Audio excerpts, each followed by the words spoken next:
नमस्कार, good morning, जोहार। मैं चुनचुन। स्वागत है झारखंडी हिंदी न्यूज में। तो चलिए जानते हैं आज की ताज़ा और महत्वपूर्ण खबरों को।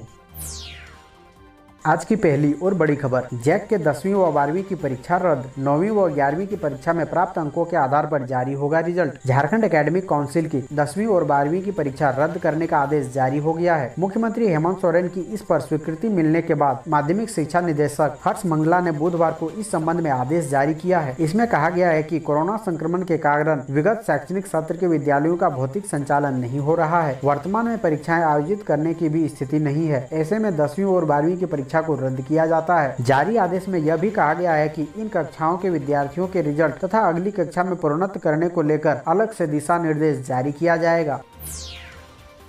अगली बड़ी खबर, रूपा तिर्की मौत की सीबीआई जांच पर हाईकोर्ट में सुनवाई आज। साहिबगंज की पूर्व महिला थाना प्रभारी रूपा तिर्की की मौत की सीबीआई जांच को लेकर दायर याचिका पर गुरुवार को हाईकोर्ट में सुनवाई होगी। रूपा तिर्की के पिता देवानंद तिर्की ने याचिका दायर की है। बुधवार को देवानंद तिर्की की तरफ से अधिवक्ता राजीव कुमार ने अदालत से इस मामले की जल्द सुनवाई का आग्रह किया। अदालत ने इस आग्रह को स्वीकार करते हुए गुरुवार को सुनवाई निर्धारित की। रूपा तिर्की के पिता ने याचिका दायर कर मौत को संदेहास्पद बताते हुए पूरे मामले की सीबीआई जांच कराने का आग्रह किया है।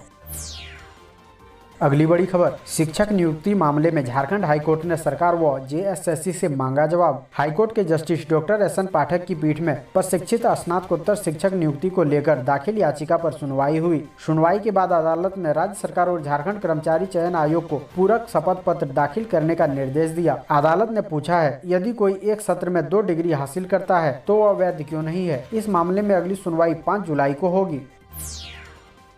अगली बड़ी खबर, 9वीं और 11वीं के आधार पर जैक मैट्रिक व इंटर के नंबर तय करना होगा मुश्किल। झारखंड एकेडमिक काउंसिल द्वारा मैट्रिक और इंटर की परीक्षा रद्द करने के बाद अब बोर्ड की सभी छात्र छात्राओं का पिछले कक्षा के आधार पर मूल्यांकन किया जाएगा। 10 के बाद रिजल्ट जारी होगा। 10वीं का रिजल्ट 9वीं के आधार पर तथा 12वीं का रिजल्ट 11वीं के परिणाम के आधार पर जारी करने की संभावना है। अगर इस फार्मूला से मूल्यांकन होता है तो बोर्ड को कई परेशानियाँ होगी, क्योंकि 9वीं और 11वीं की परीक्षाएं ऑब्जेक्टिव टाइप होती है, जबकि बोर्ड परीक्षाएं सब्जेक्टिव होती है। 9वीं और 11वीं में छात्र छात्राओं को इन परीक्षाओं में ग्रेड दिए जाते हैं। ग्रेड देने के लिए एक निश्चित अंक निर्धारित होता है। दोस्तों, अभी तक वीडियो को लाइक नहीं किए हैं तो कृपया करके लाइक जरूर करें।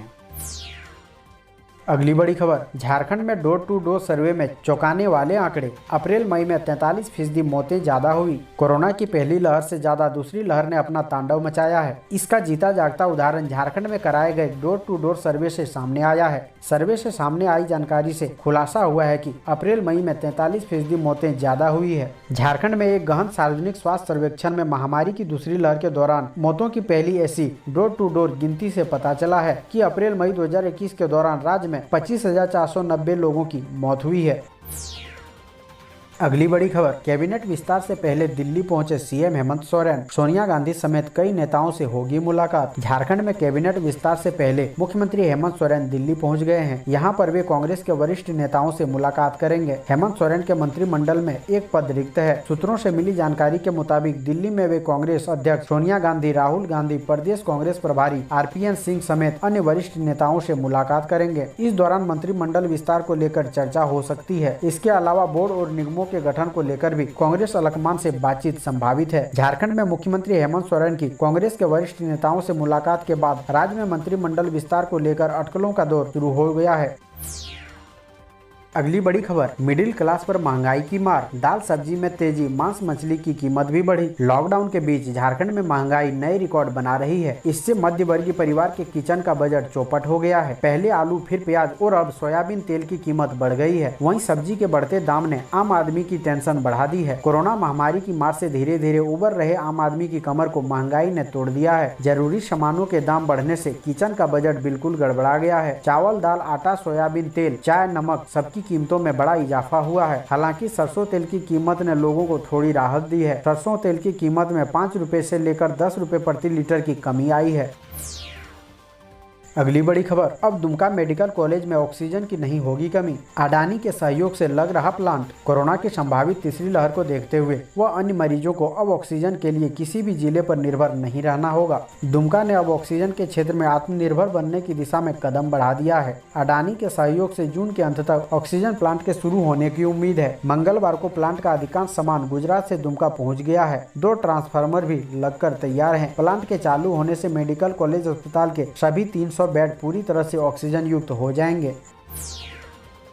अगली बड़ी खबर, मनरेगा मजदूरों की दुर्घटना में मौत होने पर अनुग्रह अनुदान का प्रावधान। झारखंड के मनरेगा मजदूरों की दुर्घटना में यह अप्राकृतिक मौत होने पर 75,000 रुपए देने का प्रावधान किया गया है। यह राशि उनके आश्रितों को दी जाएगी। झारखंड के ग्रामीण विकास विभाग के सचिव डॉक्टर मनीष रंजन ने बुधवार को सभी जिलों के डीडीसी को पत्र के माध्यम से इस संबंध में निर्देश भी दिए हैं। उन्होंने बताया कि दुर्घटना में आंशिक रूप से विकलांग होने पर 37,500 रुपए व सामान्य मृत्यु पर 30,000 रुपए दिए जाएंगे। मनरेगा योजना अंतर्गत निर्मित डोभा में डूबकर मरने पर आश्रितों को अनुग्रह अनुदान के रूप में 50,000 रुपए का भुगतान किया जाएगा। उन्होंने बताया कि इसके लिए एक वित्तीय वर्ष में 10 करोड़ रुपए का बजटीय प्रावधान किया गया है।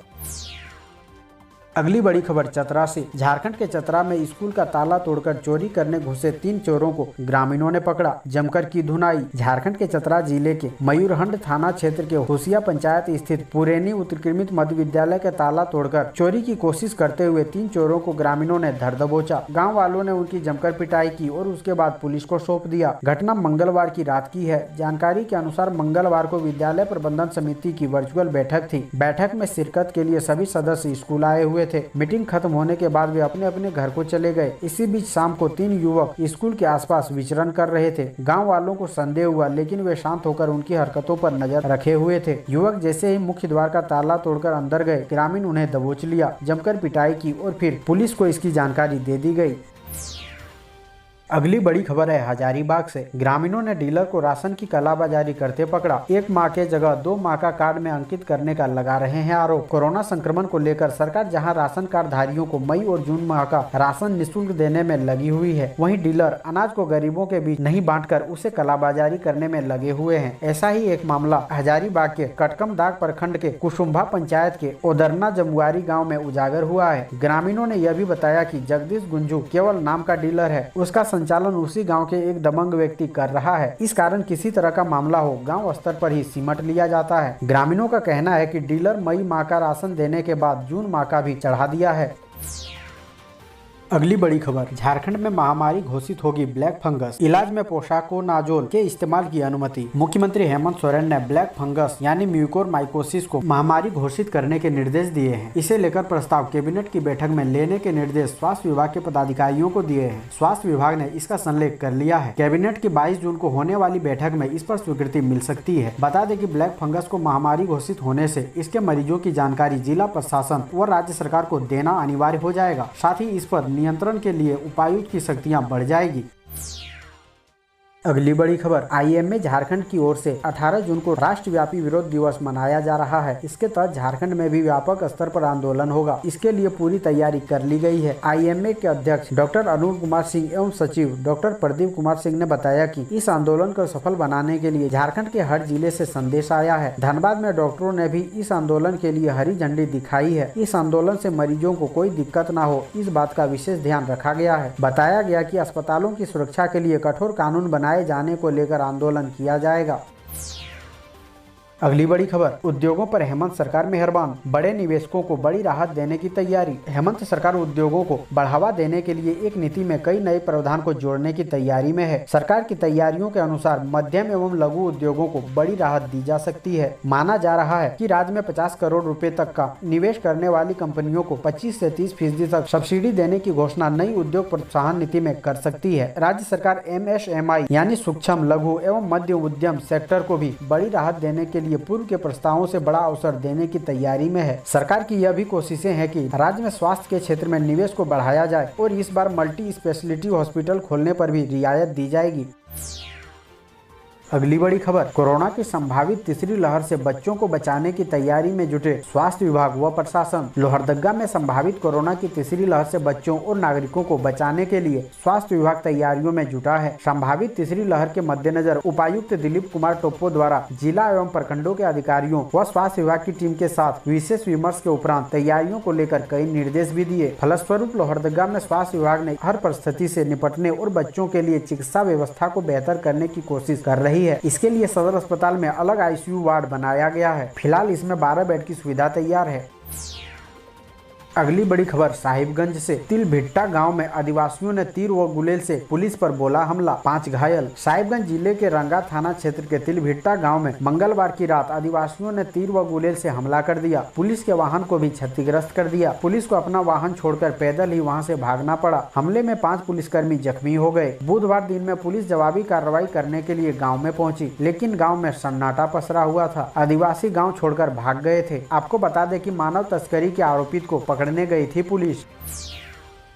अगली बड़ी खबर है गोड्डा से। जल जीवन मिशन के तहत गोड्डा के 3 गांवों के घरों में पहुंचेगा शुद्ध पानी। करीब 50,000 ग्रामीणों को मिलेगा लाभ। झारखंड के गोड्डा जिले के लिए एक अच्छी खबर है। केंद्र सरकार के जल जीवन मिशन के तहत पेयजल व स्वच्छता विभाग की ओर से गोड्डा जिले के मागामा, पोड़ैयाहाट तथा पथरगामा के 3 गाँवों को पेयजल मुहैया कराया जाएगा। वित्त वर्ष 2021-22 में जल जीवन मिशन क्रियान्वयन में केंद्र सरकार की ओर से 50% राशि अंशदान के रूप में दिया जाएगा। वहीं 50% राशि राज्य सरकार की ओर से वहन की जाएगी। इस योजना में जिले के पोड़ैयाहाट प्रखंड के दांडे में पाइपलाइन के माध्यम से पानी पहुंचाई जाएगी। इसके अलावा महागामा और पथरगामा में भी पानी पिलाने की योजना स्वीकृत की गई है। इन 3 गांवों की आबादी को शुद्ध पेयजल उपलब्ध कराए जाने के लिए पाइपलाइन के माध्यम से घर घर पेयजलापूर्ति की जाएगी। अगली बड़ी खबर, इग्नू में जुलाई सत्र के लिए नामांकन को लिंक जारी, 15 जुलाई तक कर सकते हैं आवेदन। इग्नू में जुलाई शैक्षणिक सत्र के लिए सभी कार्यक्रम में ऑनलाइन नामांकन के लिए लिंक विश्वविद्यालय द्वारा जारी कर दिया गया है। इच्छुक विद्यार्थी 15 जुलाई तक नामांकन ले सकते हैं। इसके लिए वे विश्वविद्यालय की वेबसाइट ignuadmission.samarth.edu.in पर जाएं। इसके अलावा किसी तरह की विशेष जानकारी के लिए राज्य के सभी जिलों के शिक्षार्थी सेवा केंद्र से या रांची के क्षेत्रीय केंद्र अशोकनगर से संपर्क कर सकते हैं। ऐसे ही महत्वपूर्ण खबरों को जानने के लिए हमारे चैनल को सब्सक्राइब जरूर करें। अब हमें दीजिए इजाजत, मिलते हैं अन्य महत्वपूर्ण खबरों के साथ। धन्यवाद।